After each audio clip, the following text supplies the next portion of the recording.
Bonjour, you beautiful thing. Evan Doggett here, talking about the Forever Dog book. It's the easiest thing to get for the pet lover, the dog lover. Don't get it for the cat people. This is no kitty cat here. It's the Forever Dog. Yes, no, I'm gonna make it easy for you. It's a hard yes, and here's why. It breaks down a few things, some really important things to help your dog live forever. Now, what I'm interested about is to see, I know the people, and I have a little, that's a little signed copy there. I can't wait to hear in a couple of years whether they get like a lawsuit from a bunch of people going, my dog didn't live forever. Didn't live forever. Passed away at the ripe age of 17, but still died. You promised forever. They make it very clear it's not forever, doesn't mean forever. It's a longevity book. It's a book on what are the things we can do to help our dogs live longer, healthier, happier, and subsequently less expensive lives, just better lives overall. So they break it down in the first chapter or two, and they kind of go like, here's the recipe, and then go deep on it. The recipe is eat less, eat fresh, and move more. That's it, right? Now, they get into more of the details of it. So it talks about nutrition, eating fresh. They talk about fasting, eating less, and then exercise. They go into a lot of other things. They even talk about like flea and tick medication. I made a little fancy bookmark here to go through. There's 3 parts to it. So talking about 6 dogs, losing our dogs, and why longevity hasn't really been a thing in the past while. Gets into the origins of dogs, and then the science of aging. So not just talking about dogs, but all of this, basically all of this stuff applies to us. It talks about the few foods that dogs shouldn't be eating. There's only like 4. Now, if you Google foods you can't feed your dogs, actually a lot of those ones are the ones that are in the book as like longevity ones. Not chocolate. You heard that one, and that one's right. But there's a lot of things like mushrooms. It talks about the science of mushrooms and the gut bacteria and flea and tick medication. There's so many things. I listened to the audio version. Do you want me to go back through and list all the other parts of it? So there's 3 parts. The first part is The Modern Unwell Dog, a short story in which, spoiler alert, Rodney talks about losing 2 of his dogs. Heartbreak. And I didn't get that. I understand why you would want this book so much more after losing my guy to cancer. If your dog has cancer, they also have a cancer series. Just type in the dog cancer series. Really important to maybe you know someone whose dog has cancer or you suspect they have cancer. Really important stuff. And then just Planet Paws in general. And they also have a bunch of extras at the Forever Dog book. Okay, back. Part 2 is The Secrets from the World's Oldest Dogs, the long tail. Oh, I get it now, but it is spelled T-A-L-E. But yeah, so it's, understanding longevity and what that means, and, talks about going around the world and this Centurion, is that how you say it? Centurion Club? The people in Sardinia and what they're doing and all this thing. So it's talking about everything from like social to training to all kinds of stuff. So what did I like about the book?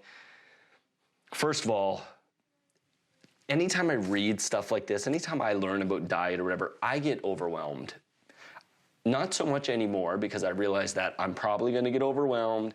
I don't need to do everything at once. And they talk about that, making small incremental changes and talking to your vet about this stuff. And this is a great book to gift your vet. Read it first, and then if you think that they'll disagree, gift it anonymously is what I would probably say. But any pet parent that's like looking to do better by their dog, this book. So what did I like? Most of the information I was looking for or wanted to be affirmed is there. It's a book that as a dog trainer, I can hand to somebody and go, this is an easy read. It's really not that book, really not that big. It's 400 pages. The audiobook is 15 hours, but damn it, person that read, you could have double timed it. I listened to it at 1.7 times comfortably. I listened to a lot of audiobooks, but I was very comfortable listening to it at that speed and retaining the information. So yeah, the audiobook is great. Like, her voice is great. I'm very particular about that stuff. But so I like that the information is there. It's very accessible. It's an easy book to gift someone. Like, it's not overwhelming.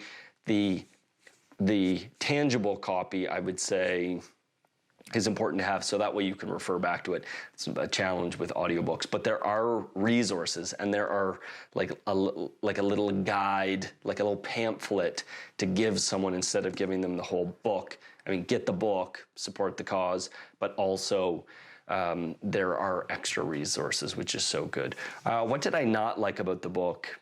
Well, I disagree with some of the training stuff. Some of the things are like, I guess, some of the things about giving a dog a choice or using any sort of corrective tools. Obviously, I'm a proponent of using the tools that work best for the person and the dog. So if you are physically incapable of restraining your Great Dane attached to a harness, and that Great Dane, there's a chance that that Great Dane, or dog of any size, you know, like my little 45-pound street dog can drag me if she's on a harness. And, you know, I'm pumping weights every day. So, but seriously, she can if she wants to. So that's not safe. And even though a prong collar looks like a medieval torture device, or something else like a gentle leader puts lots of pressure on their nose, we got to keep our dogs safe. And that's also part of longevity. If you and your dog get hit by a car, this isn't achieved at that point, right? So some of the training stuff, obviously, Dr. Karen Becker is of the purely positive method and movement and science-based training, and that's great. I'm a huge proponent of those things too. However, if you get stuck there and you go, I can't control my dog, my dog won't listen to me, there are tools and methods in a balanced approach using positive as well, loads and loads and loads of positive, to go, hey, these are the things I don't want you to do. So that, I think that alone is the only pet peeve. And then in the audiobook, it leads you to believe like Rodney's voice is going to come back, even though it's not them doing the thing, but they don't. The male voice says this tiny bit, which feels like Dr. Becker wrote the whole book, which I don't think is the case. I mean, they're both on there. They both went through and got the research and did the thing. But yeah, I'd say that's it. Great book, great read, well done. Home run for Team Canada /USA. Amazing people that are doing amazing things for dogs around the world. So check them out. Go to Planet Paws, go to theforeverdog.com and pick up a copy. And as always, from me to you, know that you're loved. Bye, meow. Oh, did you get it? Leave a comment. Smash that like button if you're into that stuff. And subscribe. I'm going to be coming at you more and more and more with dog stuff, dog training stuff, reviews. Who knows, really? Just hit it and find out. Bye, meow.